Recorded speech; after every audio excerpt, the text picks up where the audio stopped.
painting hanging askew, he contrived to give it spirit, a place for confessions and stories, a centre of operations that was also a hidey-hole from the world, a boy's room.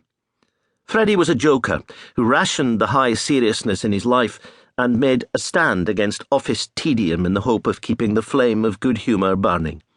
As an emblem of his regime, he had placed in one corner of his small room a mechanical wooden doll, half life-size, a grinning black figure with lurid painted lips, striped trousers, and a patchwork jacket of many colours, who raised his bowler hat with one jerky hand when a glass was removed from the other, in Freddie's case, usually filled with scotch and soda. His last ambassador, in Vienna, had ordered it out of the embassy, and for a while Craven secreted it in the garage with the rest of his fabled collection of ephemera. There were Victorian theatre bills, shiny boxing gloves from long-gone title fights, a model of HMS Victory made from matchsticks because he was a Navy man, and the silk stockings of a music hall star. Even a black ballot box he'd bought in a back street in Chicago to remind him of shenanigans. And the doll fitted in.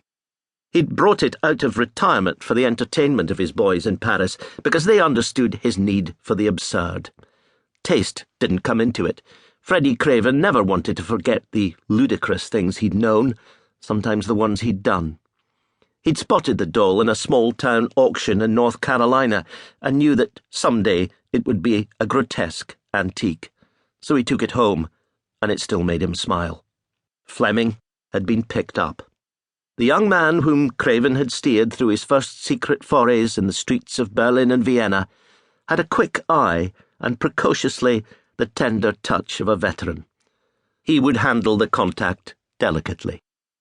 Craven made a rough pile of the books scattered across his desk, crumpled yesterday's newspaper into the bin, and split the foil on a new packet of cigarettes. He lay back in his chair, grey waterspout hair flopping behind him, and a country check shirt tight over his belly, which was starting to shrink like the rest of him. With an effort, he put his feet on his desk and stretched out. Flemyng. The good-looking boy had arrived in Vienna, green and eager, and with an advantage. Craven came of West Country farming stock and preferred the few youngsters who knew something of rural ways, taking them under his wing. Flemyng's family was a little different, having an estate in Perthshire that covered forest and hill, but there was still a bond.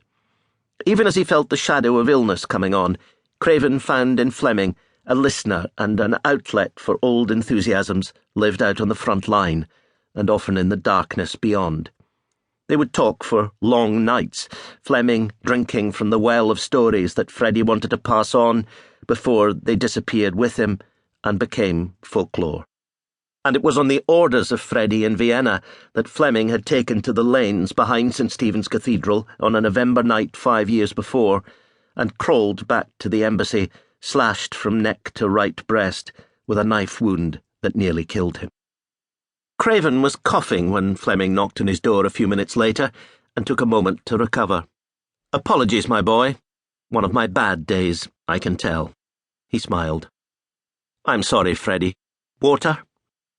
He shook his head. "I want to hear it all." Flemyng sat between him and the window. He was dark-haired and slim, dressed without ostentation and with a natural style.